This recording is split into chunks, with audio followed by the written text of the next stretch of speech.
Nung una sabi ay mabili ng baka. Ano po, naghihintay-hintay lang po kami. Dahil nagtanong na po kami doon sa pamangkin namin na Ay meron daw. kung saan nagtitinda sa lawihan. Oh. Pagdating daw ng December, meron daw po posible na ginagamit nila yung sa pagdadanaw yung Baka. yung pong tira. Supportan niyo po. Ano po ma-upload? Rich Falcon. Pakisuporta po. Rich Falcon TV.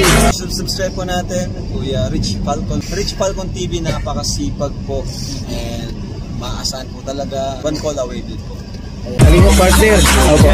Rich Falcon TV. Shout out. Kalingap. God bless.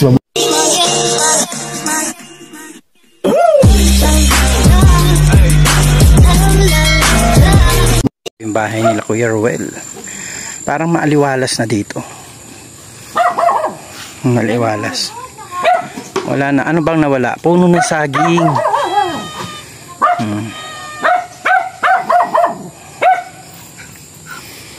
Hello. Puno ng saging. Puno ng saging ang nawala.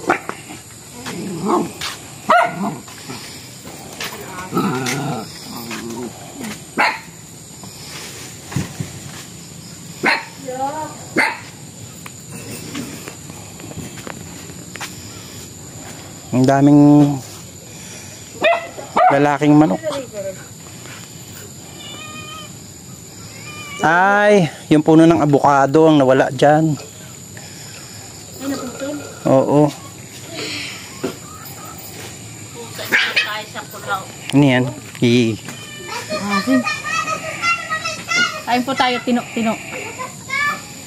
Tignan mo to, may nakabitin dito ano. Ano man yan? Kalabasa. Baka doon ng ano sa mangkot sa kamot kahoy. Kalabasa. Ayan. Ay, itlog. Itlog ni Jamaica po yan. Ha? Ba, may Jamaica, pangalan pa ha. Itlog ni Jamaica yan? Sino Jamaica? Yung aso. Ay, yung aso naman. Yung manok. Yung manok na negra? Opo. Mga puti? Opo. Ayun o.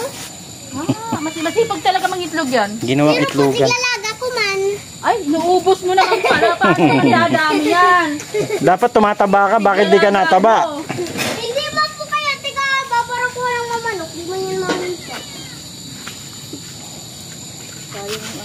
Nilaga mo na pala eh. Oh, ito maraming papaya dito.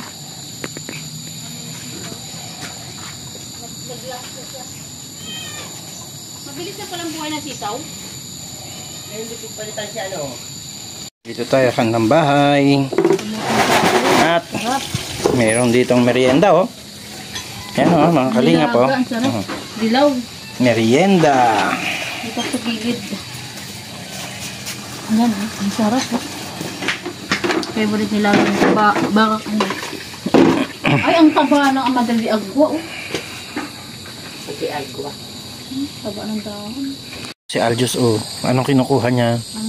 Nanghihingi lang po ako ng Madre de Agua. Ang taba po. Napunta na po kasi dito sa lugar nila Kuya Ruel yung Madre de Agua. Kanina ko pa siya tinititigan. Sabi, ang taba po ng Madre de Agua nila. Alam niyo po yan, pag kinain niya ni Corazon. Grabe ito. Grabing tunog na naman ang kain niya no. Parang nakain ng singkamas. Grabe. Sarap yan.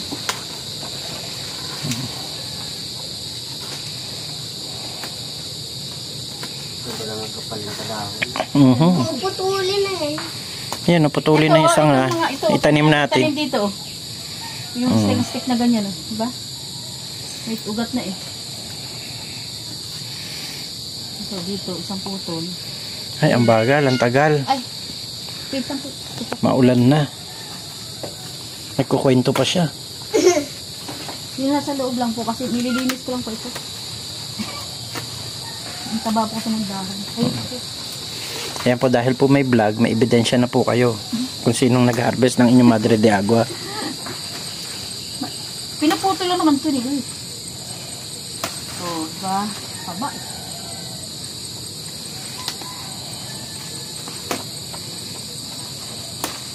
Ayun. Ganyan.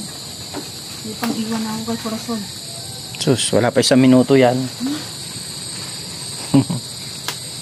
Wala pa 1 minuto niya tumangab na.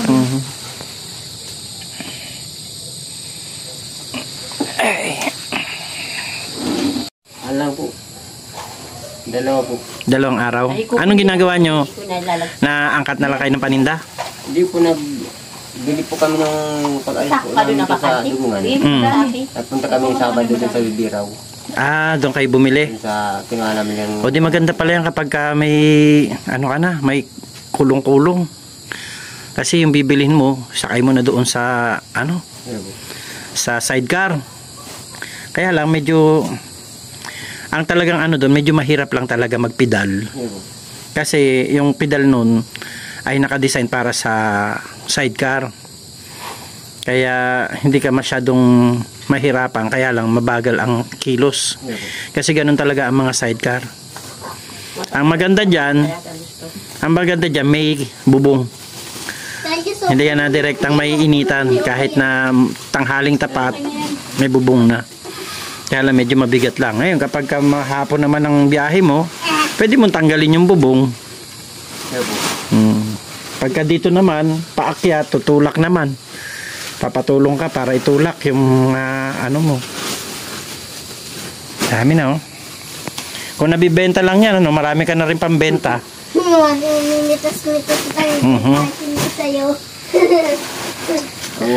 Maganda naman ang kinita nyo dun sa 2 araw na nagtinda kayo. Ano naman po, kadili naman po. Kadiliin siya din. Kailangan lang talaga ng sipag, ano. Minsan, hindi naman po naubos ka agad.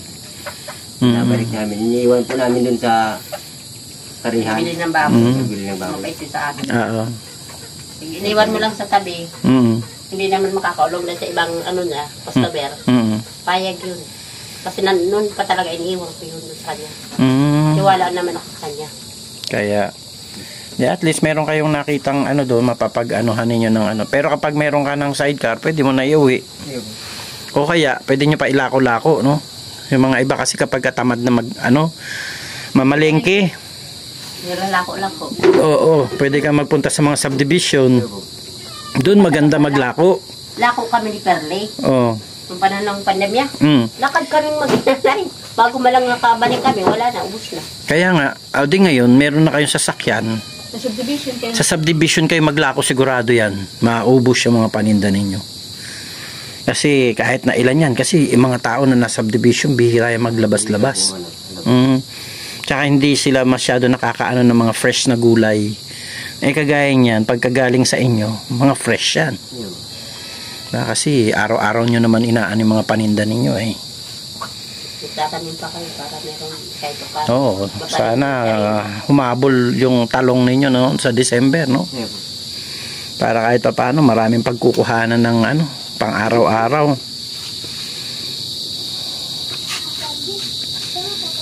Kaya yan, talagang iba lang talaga, sipag at tiyaga, sabi nga nila, no? Ayan, oh. Naman. Lakas ng tubig nyo pa rin? Yung tubig nyo, kumusta? Maganda pa din? Ayos pa na po yun. Naiinom na? Bago po masahod ang inuman, alis mo Bombahin muna. ang unang labas. Simula doon sa may ano ng siminto. Inalabas mo na po yun. Tapos ano na siya, tuloy-tuloy na. Hindi na natabo doon sa sapa. At least ang ganda ng ano, kumbaga malaki ang tulong nitong poso na to sa inyo ngayon, ano. Sana kahit na tag-init, may tubig pa din siya, no? Kasi minsan yung ibang ganyan, pagka tag-init wala nang laman. Pag mababaw po yung tubo. Sa bagay, maano naman ito, no? Malalim naman. Kamusta, napunta pa ba si Prince dito? Hindi pa nagawi. Yung po nakaraan ng buwan, nakadalaw dyan, nag-pasal-pasal dyan sa Laurin. Anin sila magkasama. Ay, ganun. Service nila yung kutsi ng ama. Kumusta na kaya si, si Konsehal? Di natin nadadalaw si Konsehal, no? Dapat mapuntahan din natin ulit. Pagka meron kang saging o may ani ka dito na maganda. Pa-chat mo ako kay si Arlene. Marami naman sigarilyas dyan. puntahan natin. Di, nakakamiss din kasi pumunta doon sa sa Matanda. Baka sabi niya, natapos yung bahay yun, hindi mo na ako ulit naalala. Tagal na. Kaya pasyalan natin ulit. Eh kung may hinog lang na papaya doon sa akin dadala natin ang hinog na papaya. Wala pa yung nahinog doon, pinamigay din ni Aljos. Pinamigay niya doon sa isang mabait sa amin na kapitbahay. So yan. Marami nagtatanong kung kumusta daw ang inyong buhay. Lalo na ngayon na sabi ko nabenta yung baboy nila at di natin alam kung ano ngayon yung kanilang plano, pero nung una sabi ay mabili ng baka. Naghihintay-hintay lang po kami. Dahil nagtanong na po kami doon sa pamangkin namin na ay meron daw. Nagtitinda sa Lawin. Oh. Pagdating daw ng December, meron daw po posible na ginagamit nila yung sa pagdadanaw yung baka. Yung pong tira sa pagdanaw. Kaya, yun ang hihintayin namin. Tambuhan lang po yan. Bali itinatabi nyo lang yung pera. Hindi naman po namin basta-basta yung sige lang sige, yung bitaw ng bitaw. Oo nga. Maganda pa rin yun na kahit paano nakatabi yung pera ninyo. Tapos kahit na medyo kahigpitan, parang kagaya lang dati, diskarte lang muna. Basta ang importante, hindi masunog yung puhunan. Na kapag kailangan nyo ng bumili, at least may mabibili, no? Kaya nga po pagdating po namin, yung diyarit kami nag-alis doon. Pagkamaga, ng Sabado. Sabi ko, nagpaikot muna kayo. Nagpaikot muna kayong puhunan. Tira, hindi na kunin yung halaga na para ibili ng mga kapangangailangan. Nakadilinsya po kami ng pambili ng ng cup, yung kailangan po sa kusina. Oo, tama. Hindi nagalaw dun sa sa pera. Ganda yan. At least kahit paano ay makapag-decide kayo. Pero alam mo, ako kung sa akin lang at may pera pa naman kayo talaga, bili ka na muna ulit ng 2 baboy. Ay, meron po kaming puntang kahapon. Oo. Para kaming niluko-luko nung nagtitinda ng magbuko dyan sa may tapat ng Santissima. Sabi niya, dito kami makapunta sa may sa may kabilang tulay lang ng tapat ng vineyard. Ngayon, dinala kami ng Mambaliti. Dito pinakasulok-sulok na. Sa Mambaliti. Hindi na po ako nagsama dun sa sabi niya, hindi daw kami magsama dahil yung babaan po namin, yun siya po yung bahay ng may-ari. Yung pupunta na lugar, siguro po yung distansya, yung mayabasan, kukuhain yung titingnan yung baboy sa hindi na siya hindi na siya sumama. Nagpayag na magsama pa. Dahil parang yung tinitingnan na namin yung lugar sa pinakagitna ng Danawan, madilim pong lugar.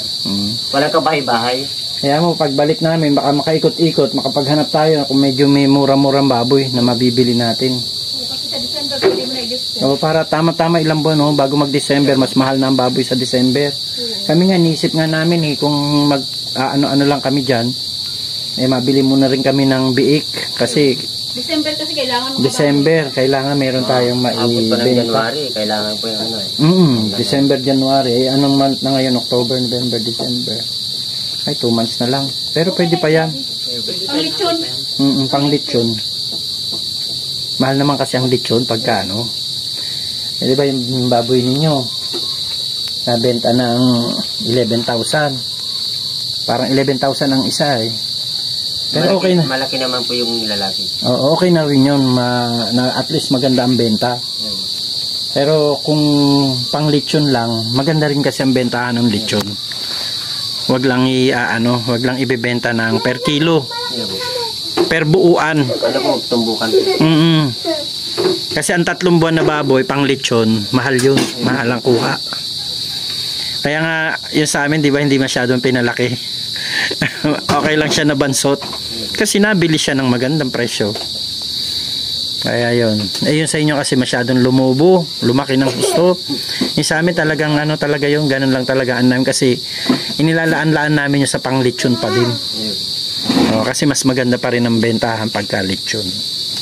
Diba at least nakasubok na kayo ng isa ulit. So ngayon, Kung kakayanin ninyo at may magandang presyo na ibibigay, magtatanong tayo dun sa kaibigan ko kung magkano ang bilihan ng ano sa kanila doon sa may San Felipe. Marami dun sa taas dun, ang tawag dun, Ginatungan. Ay, doon po sa looban. Doon kami sa Ginatungan nabili. Ha?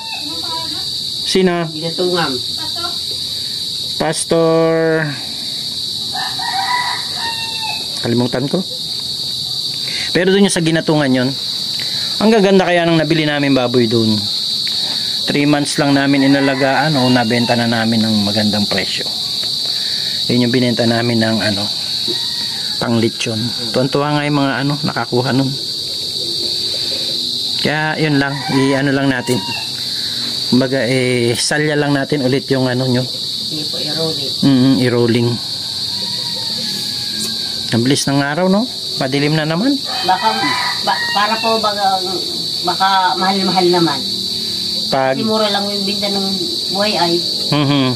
Dati 200 po pag ang kilo. 300 ang kilo ng baboy. 300. Ang buhay po. Ang patay, yung karni. Kaya naman po ngayon. Kaya nga 300 nga. Mura lang kasi kapag kabuhay kasi bultuhan buuan ang bili. Pero kung meron sana kayong pwesto o kaya kagaya niyan, meron na kayong rolling store. Pwede na kayo magtinda ng mga karni-karni. May kiluhan naman kayo. Meron naman pag-warik sa na permit yan. May permit din. Mahirap po pag Hindi, di ba pinapatatakan lang yan? ayaw po. O yun. Pag kami tatakang baboy mo, okay na yan. Hindi pa inuhuli. Hindi na. Pinapatatak. Pinapatatakan lang yan. Yung iba dyan, marami naman. Tsaka huwag ka magtinda sa labas. Magtinda ka sa mga kalingap. Per kilo mo. Oo. Minsan may ma-order ng pata. Apat man lang ang pata. Di apat. Pag nag-order ng mga laman-laman, di ba? Minsan pwede ka rin makapunta doon sa kalingap na lugar.